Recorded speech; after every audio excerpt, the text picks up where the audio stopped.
Hello, my lovelies.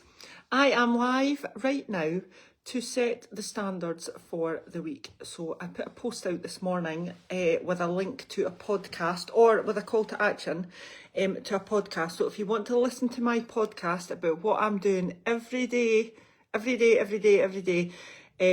to start my 2026 with intention, because we are going to accept responsibility in 2026 and we're going to change our worlds. We're going to do it together, especially this week. So I am sharing everything that I'm doing in 2026 with intention, with confidence, and so that I have self-respect and that I'm going to look after myself. But my Mondays start on a Sunday.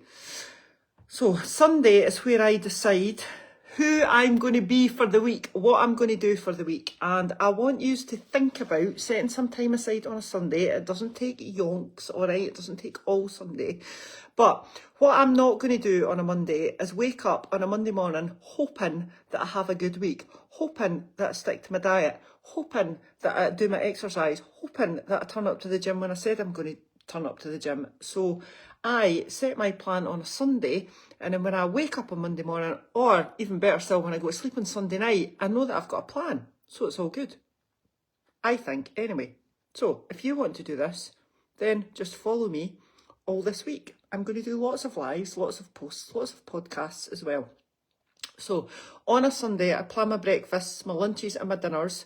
So I'm not standing in the kitchen stressing, eating half a loaf of bread because I'm so starving while I'm trying to decide what I'm going to eat for that meal. So we never know how tired we're going to be throughout the week. We can totally think that we wake up in the morning and we're all over it.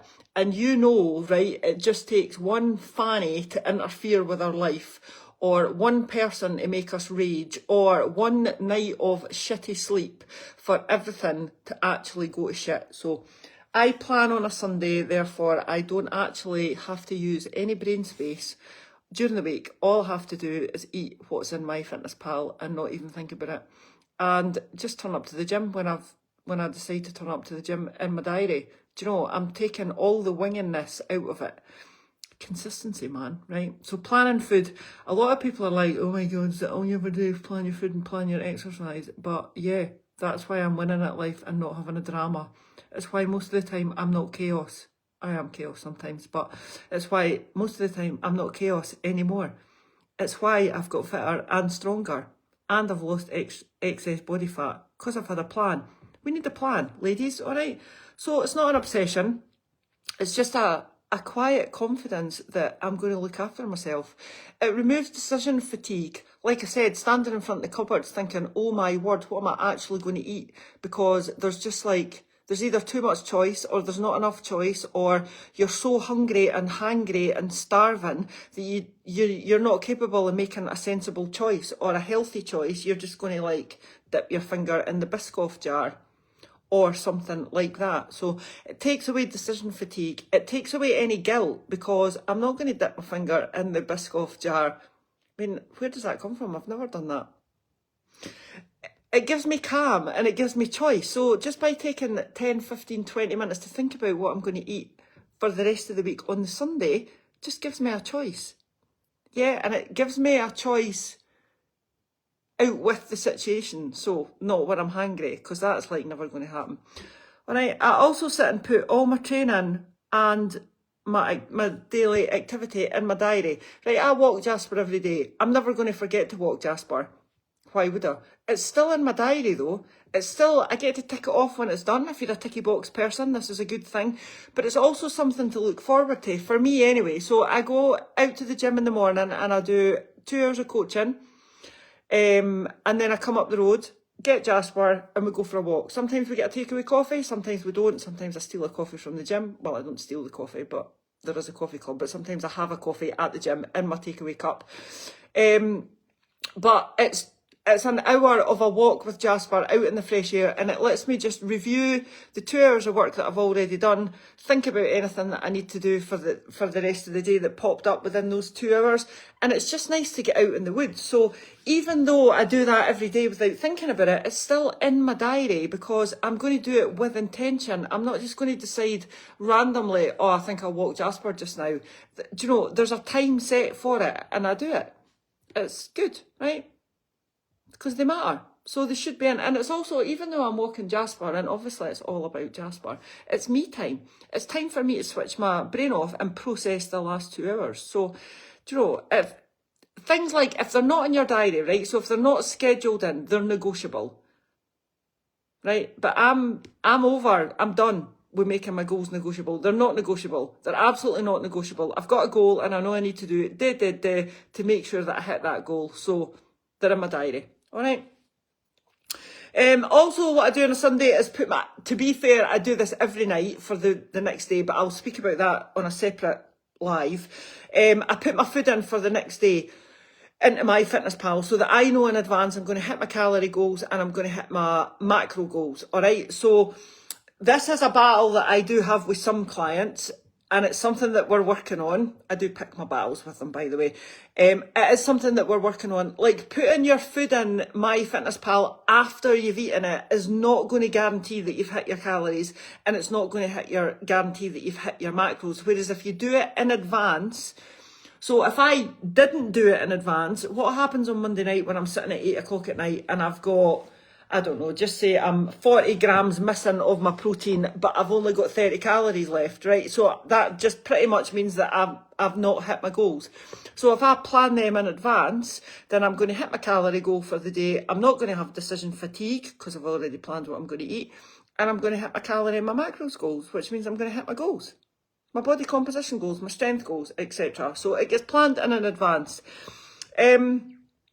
Also rest. Right, we need to rest. There is a massive thing out there about, like, we need to be able to do everything and you're not allowed to sit on your arse, right? And I do speak about not sitting on your arse, but it's not about not sitting on your arse. It's about doing everything intentionally. So I intentionally sit on my arse. Yesterday we put the fire on. It was a minging day here in Scotland yesterday in Falkirk. It was torrential rain. So we got out with Jasper, which was lovely. We went to the gym, we picked up a few bits and bobs in Tesco, and then we came home, had showers, put our loungewear or jammies on, and lit the fire. Now, this was about 12:30, 1 o'clock, right? We both, Cal, my husband as well, helped me. We both had cooking to do. Cal wanted to make soup, so he made soup. I made the breakfasts, and then I sorted out today's dinner by prepping it all and putting it in the slow cooker. But we dittied in and out the living room with the fire on when we were doing that, and we binged watched 6 episodes of, I think it was called His and Her. It's a new detective series on Netflix with John Bernthal or something. Anyway, it was really good. But we rested with intention. Do you know, yeah, we sat in our arse and watched 6 hours of telly, which was amazing with the fire on. But in between the episodes, we went and did some cooking and got everything sorted. So it was fab, but it was intention, all right? So I don't want you to burn out, and I don't want you to think that you constantly need to be on the go, but you need to plan in rest time as well, so that knowing that you've done everything, right? So I've prepped my food, planned my food, walked the dog, been to the gym, done my training, and done my food prep. I can totally justify sitting on my arse without any guilt. Of course I can. Yeah, right. So this is what self-respect looks like in midlife. It's about looking after yourself. It's about putting yourself first. It's about setting your own boundaries. It's about taking responsibility, planning your time like your confidence depends on it, right? Because your confidence does actually depend on you planning your time. 100%, all right? This week, I'm sharing everything that I'm doing: food, movement, mindset, rest, boundaries, so that you can chum me, can come along with me, and can stop winging your life and just start taking responsibility and start feeling bloody awesome about yourself. Because when we do stuff with intention, when we plan with intention, when we train with intention, when we move with intention, when we eat with intention, we can also rest with intention. And if that rest looks like 6 hours of sitting on the sofa, binge watching a TV series, that's totally cool. because you've done all the stuff that we need to do to make sure we get our week off to a start. All right, so follow me this week, my lovelies. Please give me a wee like on the Facebook. This is a Facebook Live. I am going to share it as a podcast as well, and I'll share it on Insta. But if you could give me a wee like, that would be absolutely amazing, my lovelies. All right, I want you to watch what I do. I want you to interact with me. I am here to help you. This is free coaching. Please, please, please, please take what you can from it, all right, and use it. And I hope you find something helpful, all right. I want every midlife woman ever to start building confidence that you think that you've been waiting for, and you think that only other people have it. No, they don't. The only difference between me and you is that I started before you. That is the only difference. Bye-bye.